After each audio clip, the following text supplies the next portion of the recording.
हर एक कप्तान का एक वैल्यू है मेरी लाइफ में, लेकिन अगर एक चुनना है मुझे तो सौरव गांगुली को चुनूंगा। नमस्कार सब मीडिया भाई भौणी मान को स्वागत। आज आम इनवेक्ट फैशन मेलार आज फर्स्ट डे अच्छी एंड आम सहित इरफान पठान अच्छा। Thank you Irfan so much for joining us and blessing us and coming to encourage us and I hope you love the setup and everything. Absolutely loving it and good to be here in Odisha.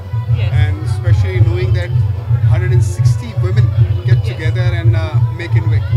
Yes. And create such a wonderful opportunity for all the women who are entrepreneurs. So fantastic to be here, and I saw so many stalls. Yes. And the vibe is really good. Thank you. You are a cricket star and I must say a heartthrob of the nation. So thank you for joining us. And I must also say that entrepreneurs, sports is very similar. We have to always have the grit, never give up attitude. And how has your journey been with cricket as a sports, and how do you relate yourself as a go-getter and never quit kind of attitude? Because I think right now after my retirement, I'm sort of an entrepreneur as well. I have academies as well. I do invest in quite a few things as well. So I understand business can go wrong. Yes. Sports every day matches can go wrong. Right. So it's quite similar, and you need to face the failure really well head on, which is important. So there's a lot of connectivity, and you can learn a lot from the sports as well as far as the entrepreneur is concerned as well. Because every day things are changing, weather is changing, people are changing, choices are changing, and you need to be up to the mark as far as the nutrients are concerned as well. Similar to cricket, now we see people the way used to play cricket differently, very orthodox. But now if you see Surya Kumar Yadav playing cricket, you will see, wow, you need to do something like that, and you need to change. So business is like that as well.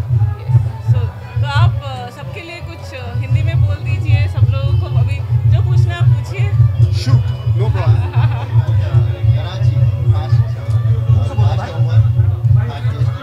नहीं, TV पे आप कहाँ थे तब?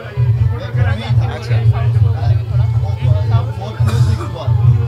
आपके career का सबसे अच्छा वक्त कहेंगे या फिर आप सब भूल चुके हैं 2007 जो T20 वर्ल्ड कप था उसमें आप man of the match final में वो शायद सब भूल गए। इन दोनों में से आपका कौन सा आप कहेंगे आपका सबसे बेहतर मोमेंट था? देखिए, सबसे बेहतर मोमेंट की बात करें, इंडिया के लिए वर्ल्ड कप जीतना उससे बेहतर मोमेंट नहीं हो सकता। ये पर्सनली हैट्रिक लेना, पर्सनली विकेट लेना, उसके बहुत ज़्यादा मायने होते नहीं है। लेकिन अगर आपने वर्ल्ड कप नहीं जीता है, अपनी टीम के लिए वो कंट्रीब्यूट नहीं किया, तो कुछ नहीं किया। तो मेरे हिसाब से वर्ल्ड कप में जो 2007 में वो फाइनल में मैन ऑफ द मैच, वो 3 विकेट, वो सबसे बेहतरीन मोमेंट था मेरा। देखिए, मेरी किताब है इरफान पठान, मैंने अपनी किताब बनाई है, उसकी डिक्शनरी में ना मैंने एक्सक्यूज़ वर्ड निकाल दिया है। सो जब लोग मुझे ये बात पूछते हैं कि आपकी स्पीड थी, फिर कम हुआ, आपको ड्रॉप किया, आपको ड्रॉप नहीं करना चाहिए था, बहुत सारी बातें होती हैं, मैं उस सारी बातों को दरकिनार करता हूँ और मैं ये बोलता हूँ कि जो बीत गई वो बात थी, वो पुरानी रात थी, आपको आगे बढ़ना है। मोस्ट इम्पॉर्टेंटली जो मैंने अचीव किया, लोग कहते हैं और ज़्यादा अचीव कर सकता था, जिसमें कोई शक नहीं, और ज़्यादा अचीव कर सकता था। बहुत सारी चीज़ें उसके लिए जाती हैं, चाहे वो बैकिंग हो, चाहे वो इंजरी होना, लेकिन अगर मुझे दोबारा वो चीज़ जीने का मौका मिले तो मैं इंजरी के बाद थोड़ा वक्त लेके आता।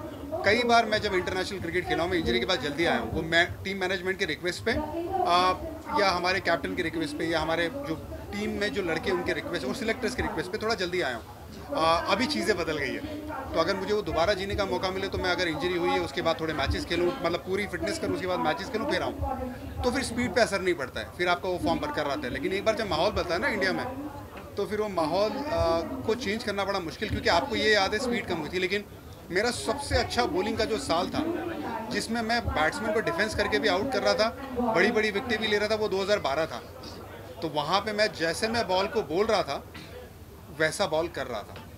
एलेक्स हेल जो अभी ओपनर थे वर्ल्ड कप में, जो वर्ल्ड कप जीती इंग्लैंड की टीम, उनको आउट किया मैंने 2012 में। मैं अपने पीक पे था वो टाइम पे, पर उसके बाद इंजरी हुई, उसके बाद मैं बाहर गया।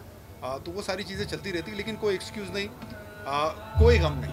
I am very happy, I am very blessed. सारे कैप्टन अच्छे। देखो, इंडिया के लिए आप कप्तानी करते हैं ना, मैं बताता हूँ आपको, बहुत बड़ा प्रिविलेज इंडिया की कप्तानी करना।